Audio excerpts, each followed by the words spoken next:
In June 1950, The Red Channels was published, and you were listed in that. Yeah, proudly, yes. Under, what, 8 headings, was it? I think so. I think 7 or 8 headings, yeah. Tell me what that publication meant to the industry, to everyone. Well, it was put out by an organization, I think it was called Aware Incorporated. It was set up by a couple of ex-FBI men.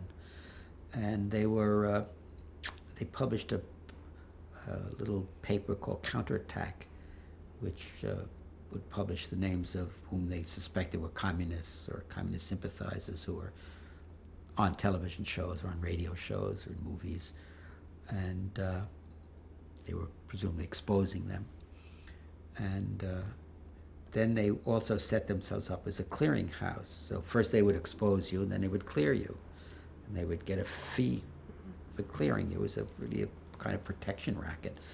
And they put out a booklet called Red Channels, which was a compilation of about 150 names of people in the entertainment business, writers, actors, producers, musicians, and with a listing of your left-wing activities. And if you were in Red Channels, you were automatically blacklisted. That's what you cleared yourself. I was in it. I came right after Walter Bernstein, I remember. And there were about 8 listings for me, all of them true. I had supported Loyalist Spain. I supported several Russian war relief things. I'd supported some Negro veterans organization. I'd written for communist papers. It was all true. They weren't making up anything. And as I said, if you were in Red Channels, you were automatically blacklisted unless you went and cleared yourself. Did you know you were listed immediately? I mean, oh yeah, well the booklet came out, I was in it, and so I knew that, you know. So it immediately affected your career. Oh yeah. So how active were you in pro-communist activities at that point, though? Were you? Well, there weren't many pro-communist activities to be active in. I went to Communist Party meetings. What were those like? Boring. That's what they were like, mostly. You discuss, really it was, as I remember, you would discuss, the Communist Party branch I was in was mostly concerned with union activities, AFTRA, the Actors Union,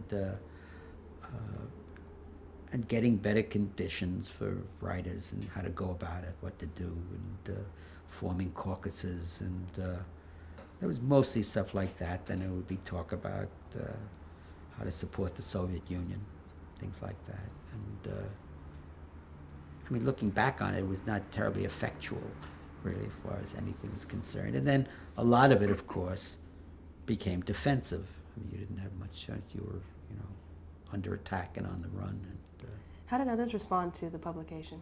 Of Red Channels? Yeah. Well, you know.